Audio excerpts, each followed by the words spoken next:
Hello biscuits, it's Cupcake Kami-sama back here and welcome to another video. Although I have stuck to my own upload schedule of at least one per month fairly well, I have actually taken a very long break from watching any Lolita fashion related videos. I don't know, I guess at one point the amount of new content being made got overwhelming, plus I got into some new things that I wanted to focus on, as well as some old YouTube loves got revived. However, eventually the time came when I felt ready to get back to watching Lolita fashion related videos, and with the long list of things to catch up on it took a while before I got through it. In the process of doing that, I noticed that I was gravitating towards some content creators more than others, and that certain types of videos stopped being interesting to me, which seemed like a perfect opportunity to put something uplifting out into the online ether. Some of these creators you may already be familiar with, and some may be new to you. Whatever your level of familiarity, these are the Lolita YouTubers that I've particularly enjoyed during my comeback catch-up. Number 1 is Dodo the Extinct. I've actually been following Dodo the Extinct for a long time now. Can't even exactly remember since when, but certainly for long enough to remember some of her older videos. As a regular wearer of Lolita fashion, seeing another Lolita go about their solo or small group adventures felt very relatable, and many of her listicle style videos offered the sort of glimpse into her taste and life that my nosy self really enjoys. Moreover, and very importantly, Dodo the Extinct shares regular monthly vlogs that document the more mundane side of her life, which I find extremely wholesome and relaxing to watch. It's easy to fall into the social media trap of believing that the other person leads a picture-perfect life all the time, when that is never the case. Besides, like I said, I'm just nosy. I like seeing what people get up to, whether it be in frills or not. So those vlogs were perfect for a gentle reintroduction to watching Lolita videos again. Hello? As if on cue. And as if on cue, he leaves. Also, Timbit is adorable and firmly on my list of top 5 best YouTuber pet companions. 10 out of 10, good boy.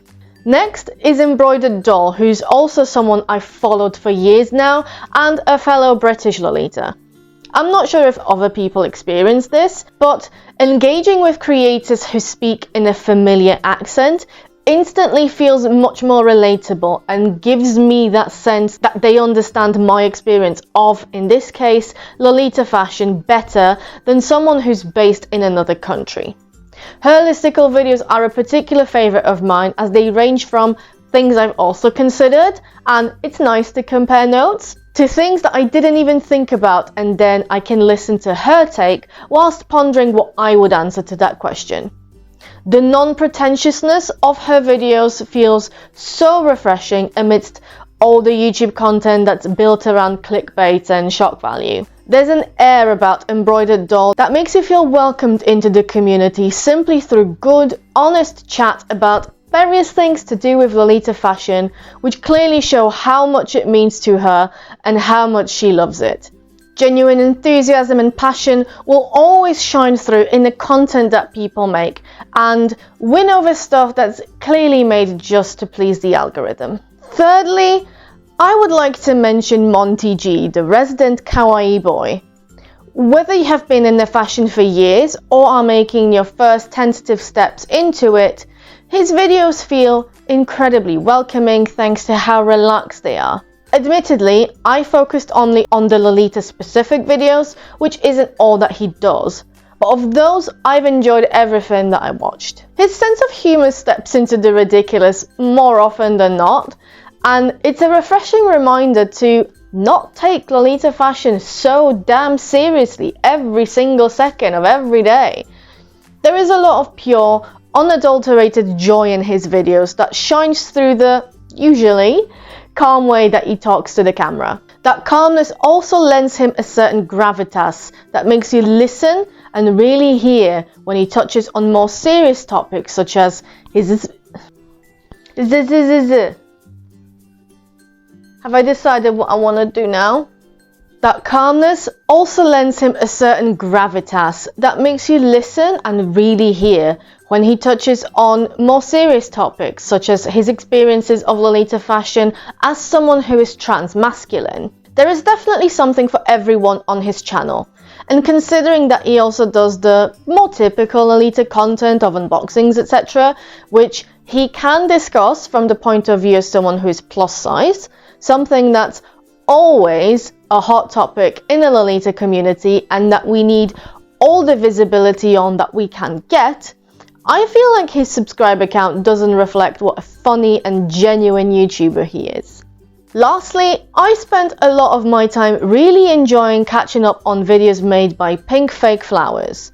They had so many videos that were delving deeper into Lolita fashion and its community at large and sharing their thoughts on those. Many of them were very video essay-like in style, which is something that I've gotten more into over the last few years in general, though often with a focus on personal experiences or opinions instead of heavily research-based, which made them easier to digest.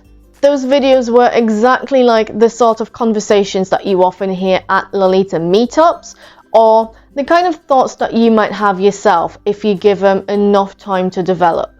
So watching them made me feel both more connected to the wider Lolita community and often pretty validated in a sort of place that I am at right now with my relationship with Lolita fashion.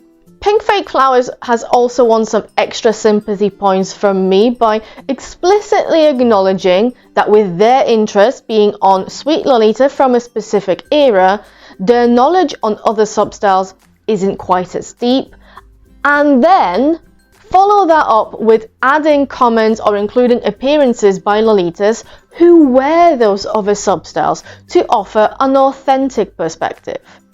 Yes, the overall rules of Lolita fashion are the same across substyles, but there are nuances and subtle differences between the substyles and the experiences of their wearers. And frankly, I've seen a few too many Sweet Lolita content creators make claims with utmost conviction as if they were the gospel, when they were in fact very specific to Sweet Lolita, or even completely untrue for classic or gothic. Seeing someone admit that they don't know everything about something and then reach out for help to someone who does is so refreshing and much appreciated. At the end of the day, no one is obliged to be an expert in everything, and admitting to that is not a shortcoming on your part. So big respect to Pink Fake Flowers for that. Overall, during my catching up, I have found myself far more interested in people's lives, opinions, and coordinating styles than in their purchases. Those were the most significant themes of the videos that I enjoyed compared to the ones that I didn't or that I skipped watching.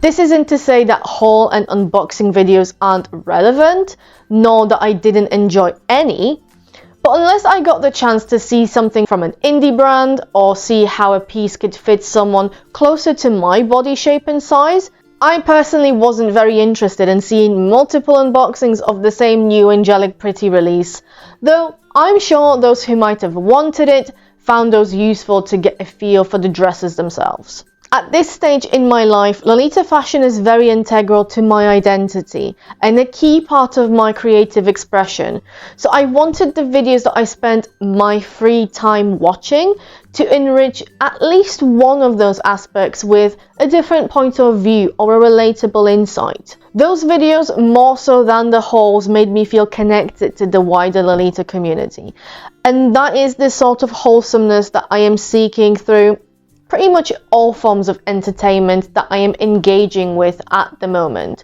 whether on YouTube or outside of it.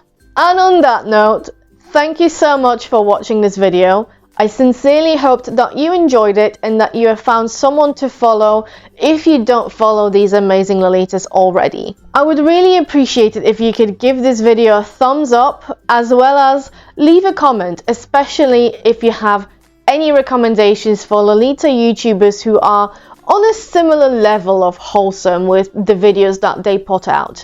After being out of the loop for so long, there are undoubtedly some that I hadn't heard of whom I might love. If you would like to support me in my endeavour of creating at least one video every month beyond liking, commenting, subscribing and sharing, then you can do so either through a one-off tip via Ko-fi or by joining my Patreon, which has tiers starting as low as $1 a month. All patrons get early access to my blog posts where I share more Lolita fashion related content, and you can find that on Cupcakes and Unicorns. All the links are in the description box below. Thank you all so much for watching, and I will see you in my next video. Take care. Bye! I can now vacate the couch to appease the cat. He's not very happy with me.